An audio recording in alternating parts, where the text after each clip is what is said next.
जिस तिरुपति मंदिर को लेकर दावा हुआ करता था कि वहाँ पे लाखों की संख्या में भक्त आते हैं जो कि कई सालों से आ रहे हैं और उन्हें प्रसाद भी मिलता है, लेकिन उसी प्रसाद की क्वालिटी को लेकर अब सारा बवाल शुरू हो रहा है।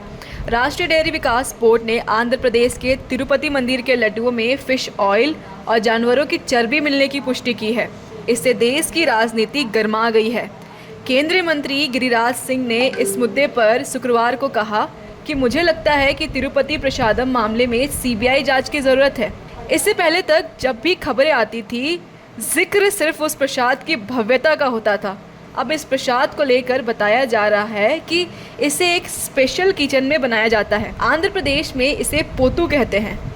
वही प्रसाद बनाने की जिम्मेदारी भी एक खास वर्ग को दी जाती है जो पिछले कई सदियों से इसी काम में लगे हुए हैं, यानी कि उन लोगों के लिए यह संस्कृति का हिस्सा बन चुका है।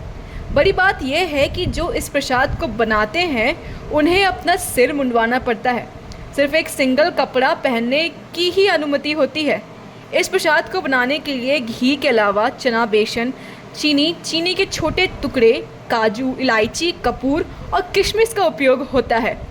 यह प्रसाद इतना खास है कि 2014 में इसे जीआई टैग भी मिल चुका है। टाइम्स ऑफ इंडिया की रिपोर्ट की माने तो टीटीडी हर रोज लगभग 3 लाख लड्डू बनवाता है।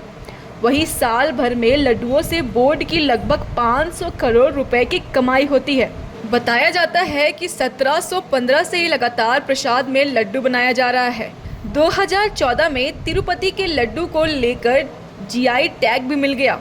अब इस नाम से कोई और लड्डू नहीं बेच सकता है। इन लड्डुओं में पर्याप्त मात्रा में चीनी, काजू और किशमिश होती है।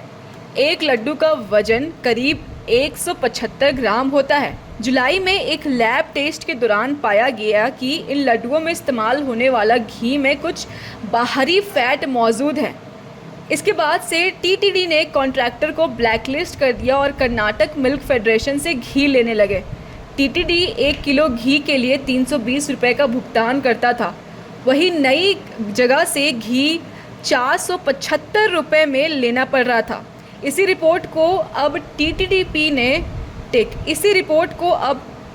टीडीपी ने सार्वजनिक करते हुए कहा कि लड्डू के घी में गौमांस की चर्बी और सूअर की चर्बी का इस्तेमाल किया जा रहा था। इसके अलावा इसमें मछली का तेल भी मौजूदगी था।